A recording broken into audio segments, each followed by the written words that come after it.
There's a crazy pop for Trick Williams on Friday Night SmackDown from Columbia, South Carolina. Y'all know them Carolina boys.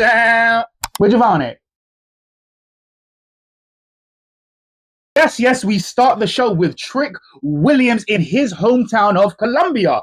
Now, crazy story. We now have an explanation for how the Lemon Pepper Steppers became the Lemon Pepper Steppers. Y'all know them chicken wings, Carolina boys. Little Yachty forgets his freestyle. Find it. Come on, Yachty, find it. Kit Wilson's got his poetry book again, which led us to a match between The Miz and Trick Willie. Well, we knew exactly what that was going to result in, but if we're being honest, yes, it's been talked about so much. The pop was absolutely phenomenal, absolutely amazing. I didn't think anything could get more grandiose than Becky Lynch in Dublin, Ireland, or Roxanne Perez in Laredo, Texas. But Trick Williams in Columbia, South Carolina was something else. I don't think I've ever seen something like that. And hearing all the things that the town and city has done for your boy, it was a great match, especially to start the show. I thought both competitors worked very well. We know The Miz always works very well, and it's kind of criminal at this point that The Miz doesn't get more opportunities or isn't indeed an Intercontinental Champion again at this point. I guess he's a bit of a jobber. One they can't really get rid of at this point because he still has so much to give within the company and he's such a great performer. But we always knew that Trick was going to win this match. There's no way they're going to allow Trick to drop the title anytime soon.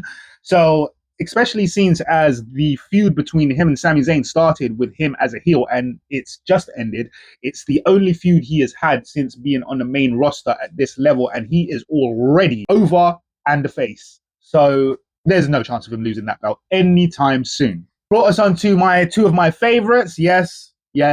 I love me some Brie and I love me some Paige. This was versus Julia and Kiana, two that are growing on me heavily. I did always like Julia. I love the relationship between her and Stephanie Vaquer being such close friends who've been on several different promotions at the same time and worked against each other. Indeed, I really enjoyed that. I drifted, I guess, more towards Stephanie V than I did Julia, but I really do appreciate Julia's skill level. That, as well as having Kiana James by her side, she is also an absolutely phenomenal worker. She has got so much to give. I think the commentator spoke a little while before and said that she has been at a level where nobody knew what she had. And now she has had the ability to show it. There's no more surprises. Everybody knows that she is an absolutely phenomenal, great performer. She has so much ability. She can wrestle just as good as anybody else as far as the high standing level of wrestlers on the roster. So because of that, I guess that's gone. Completely gone, the surprise of Kiana James. What I will say during the match is it was an okay match. I will say for the second week in a row, no matter how much I love Paige, perhaps choose a different ring attire because I think, if we're being honest, it's the second week your tits popped out. Very nice they are, but probably not what you want on a show that has a large young people base, right? Watching the show, okay? Let's be real. I do love me some Paige. I always have. Yes, she's a very, very attractive woman, but I don't think we need the overspill. So perhaps have a look at that, because if you watch Paige in both weeks, you keep seeing her fiddling with that part of maybe just change the ring attire. Also, we have to talk about the spear on Julia by Paige. Now, the thing about this spear was, I think the girls were running a little bit tired, or I think at least Paige was. She came back to the WWE, but I don't think she was on a particular promotion for quite some time before she came back to in-ring action. So she didn't necessarily look all that great towards the end of the match. She hit a spear. The timing was off because it wasn't that she hit it too fast. She hit it too slow.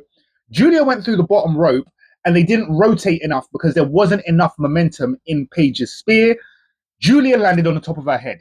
It wasn't a good spot. Thankfully, because they were going so slow, when they landed, it wasn't the roughest bump. Both competitors were okay, but it wasn't necessarily a good spot. So I remember that from the match. Okay? Bottom rope didn't rotate enough as the bodies went out, and indeed, Julia ended up on her head. Not good. That took us on to Chelsea Green. Chelsea's cooking. I didn't necessarily have all that much belief in it, but Chelsea's cooking. Let's see where Chelsea goes with this, because we know she is a consummate professional. She's absolutely phenomenal. She is great at working that out of the ring ability, that thing that gets you over, that thing that gets you fans to say, give Chelsea a chance, give Kofi a chance, give Daniel a chance, give Emma a chance. Whoever it is, she has that ability out of the ring. That we want to see more of her. Give her a chance, see what happens here. I think I think Tiffany is the greatest holder of that championship. Indeed, it's better than her holding a world title, but I don't think she should be holding that title. If anything, put the title back on either a Julia or a Chelsea. It's a crime and shame that you got rid of Zelina, because that's another person that could have held that belt. But I'm sorry, I still don't think Tiffany works with the belt. I think the best Tiffany could do is hold a tag belt. But I mean, Moneymaker, I get it. So this brings us on to Cody Rhodes, and Cody auditioning for a new job as a removal man. He did put together the ring very quickly. That was impressive. It looks nice. This led us obviously to a segment where Gunther was playing silly beggars, and Royce Keys came out and decided he would like a world title opportunity. See, I knew something like this was coming when I watched Royce Keys starting to do squash matches just like Obafemi was doing. And once again, I say to you, it's not going to happen, because you had Royce Keys on Stephanie McMahon's show crying like a little girl. I don't see it happening. Yes, I know there's a previous standing relationship, obviously, with Powerhouse Hobbs and Cody Rhodes, but there was no real chance of this going any other way than, I mean, it was almost an attempt at a bait and switch, but it wasn't going to happen. It wasn't going to happen. We always knew that Gunther was always going to be the one that goes to main event to compete for that title, goes to the Friendly to compete for that title, right? So there was no chance that Hobbs was ever going to win that match. But it would have been interesting to see how the match ends. Once again, they had it end quite definitively. I would have put some kind of cheat in there, some kind of interference, some kind of confusion. So, but we'll see what happens. This brings us on to Carmelo Hayes versus Ricky Saints. Starks? God damn it. In any case, this was always going to be an interesting match, because they share a lot of the same ability. They share a lot of the same style. I do believe that Carmelo Hayes is a little bit more smoother with it. But if we're being honest, Ricky Starks, Saints, whatever you want to call him, has sat at a higher echelon in the wrestling business. Yes, it was but he has competed for the world title in AEW. I remember that. He has also held significant titles in AEW. He was a main eventer and thereabouts, right? Because he had ability. So to have seen him go through NXT was kind of mind blowing to me. I would have thought he should have gone straight to the main roster. But okay, he didn't go straight to the main roster. He's now on the main roster shortly after, and a match between him and Melo made sense, as I said before. However, I think Melo is that little bit better, and I think I don't know if they worked out the match before, but the match could have gone a lot smoother, considering the ability that they both had. And for some reason, I think it was Ricky. Ricky was a little bit off, but Melo was killing it from the promo. From the promo Melo set, that was an excellent promo. He was doing well from then. So he went into that. He started the segment well. He ended the segment well. He looked excellent throughout the whole thing. Ricky seemed to have stumbled a little bit, and I would have thought that more of Melo than I would of Ricky, because Ricky has performed on bigger stages than Melo, is what I would say. So yeah, that was an odd one. Let's remember, both NXT champions, both have been NXT champions. So I mean, it was a good match though. I mean, if you take away the because I wouldn't call them botches, I would call them kind of mistimed. But they also did a lot of interesting stuff, and you could see what they were trying to do. They told a story of equals. That I want to make clear. They told a story of equals, right? So that any man could have won on the night. And they played that very well, actually. They were both kind of doing moves that were they countered and they countered and they countered and they evade. Like, they did that extremely well to tell a story of equals. That took us on to what was my unexpected best match of the night. Yes, my Triple Crown Champ award winner for best match of the night has to go to Damian Priest and Tama Tonga. Why? Because I didn't expect it. It was such a good match, and I think Tama Tonga is someone that Damian Priest should probably look at as a long-standing enemy. Maybe the WWE should build him a little bit more so that he sits more in the realm of Damian Priest, because we always knew Damian Priest was going to win the match. But Tama Tonga looked so good, and he looked like such a great dance partner for Damian Priest. Some of you understand what I mean by dance partner. But as far as what they did together in the ring, it was compelling, and I haven't seen something like that from Damian Priest for a very long time. I myself likes the aesthetic of Damian Priest and how he presents himself. However, he comes across a little corny, and I just don't think he should sit in the position he sat, especially when he was world champion. I didn't see it. This match gave me something to work with in the respects of seeing him as something greater, especially with Tama Tonga. They were so good together. The match was compelling. It was interesting. They told a story, and Damian didn't just walk over him. I loved that about the match. And at each point, I keep seeing more about Tama Tonga that makes me think, yes, he could step away from the MFTs and be a credible wrestler that we actually love. He could become a face. So by all means, let's keep this in mind. I think Damian Priest and Tama Tonga, excellent dance partners. They would make a feud that could go on 3 months. I think they could do that, and it would raise the stock of Tama Tonga, and it would do wonders for Damian Priest, because we often wonder if he can be entertaining enough.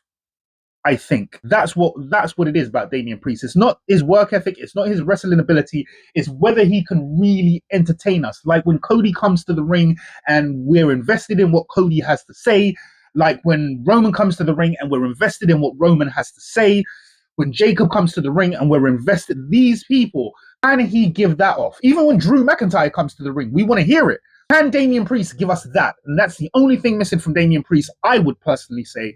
And I think a feud like Tama Tonga can give him that. So I say my Triple Crown Champ Award winner for the best match of the night has to be, with undoubtedly, goes to Damian Priest and Tama Tonga. Congratulations, gentlemen.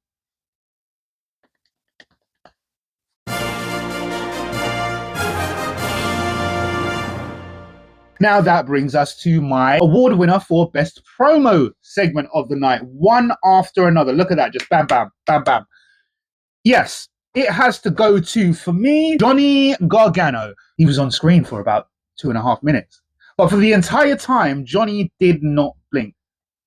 For the entire time, Sammy did his spiel and his speech. Johnny lay there, he didn't blink once. Do you know how hard it is to not blink once? Damn it! So yes, my best promo of the night has to go to Sami Zayn and Johnny Gargano, but mainly Johnny Gargano. Congratulations, sir.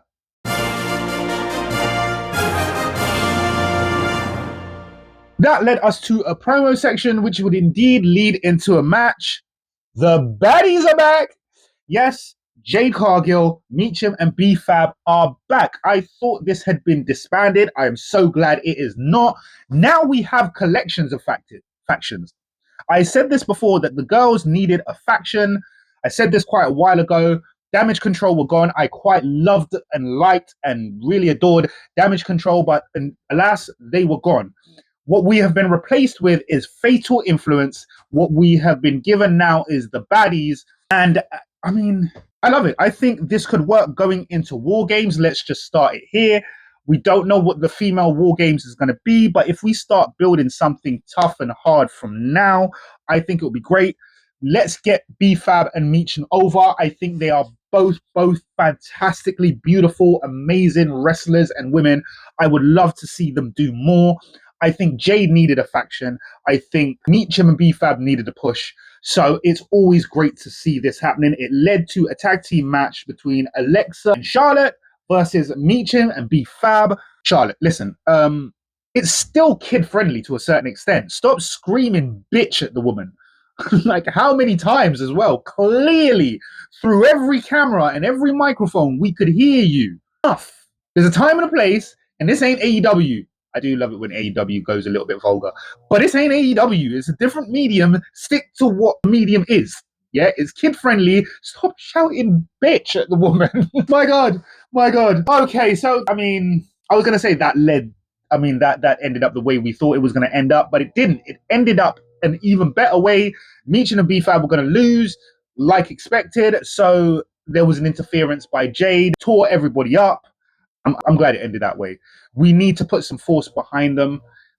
If we can't get them over by the wins and losses, then we're going to have to do it via the sheer level of methodical violence implored by the baddies. For lack of a better name, I don't know what they're called yet, but commentators calling them the baddies. Yeah, commentators calling them baddies. And Graves, it's my countryman, Barrett. Barrett, bad news. Barrett calls them the baddies. I see no reason not to call them the baddies because let's be real, they are baddies. So let's just go with that for now until they get a more appropriate name. This took us to the main event match between Royce Keys, Powerhouse Hobbs, and Gunther. And I guess it was a number one contenders match at this point. So, I mean, we always knew how this was going to end. They were never going to give up Gunther from the spot. Triple H loves Gunther so much, so much. He essentially thinks he's the future of the business as well as the past all at once. So Gunther was always going to win this match. And I would say it was a good match. It was a good match. Powerhouse Hobbs has the ability to tell a story more than most people think. I saw him do it in AEW towards the end when he had, I think it was he had a match against John Moxley, I think it was, because he was famously a part of the Ops. If you don't know, Samoa Joe, Taz's kid, I forget his name at the moment, the handsome Devil Hook, Taz's kid, although he's been a bit recently over the last year or so. So yeah, there was, and Shibata. They make up a collective. There was 4 of them. Then there was 3. I mean, Hook is doing his own thing. He's a weird dude. Yes, he's a handsome devil. Yeah, he's very good, but he's a little bit of a weird dude, man.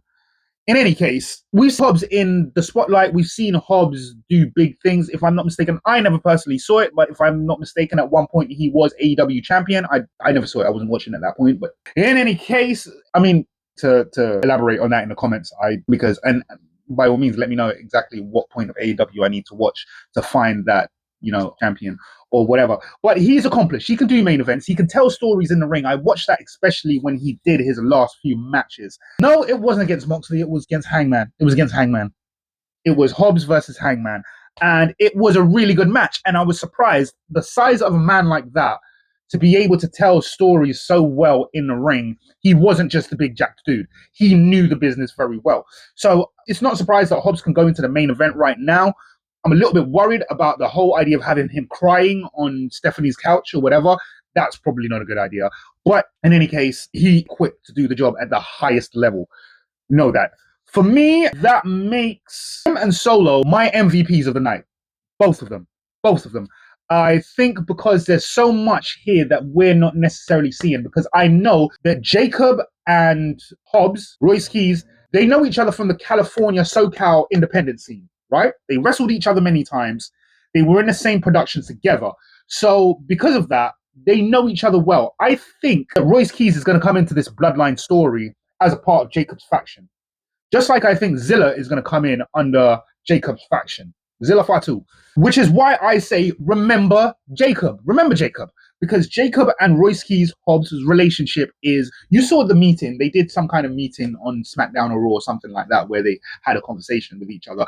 But their paths go back much further. So I would say remember Jacob. Remember Jacob. Considering the way the show's ended, I would also say remember Cody.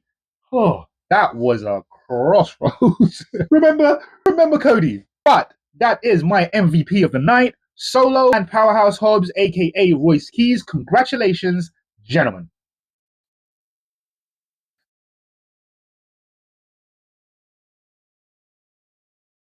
That brings us to the end. Now, if you like the content, please, by all means, hit subscribe, hit the notification button. It lets you know when I'm uploading next. And until then, I have been the Triple Crown Champ. I'll see you next time.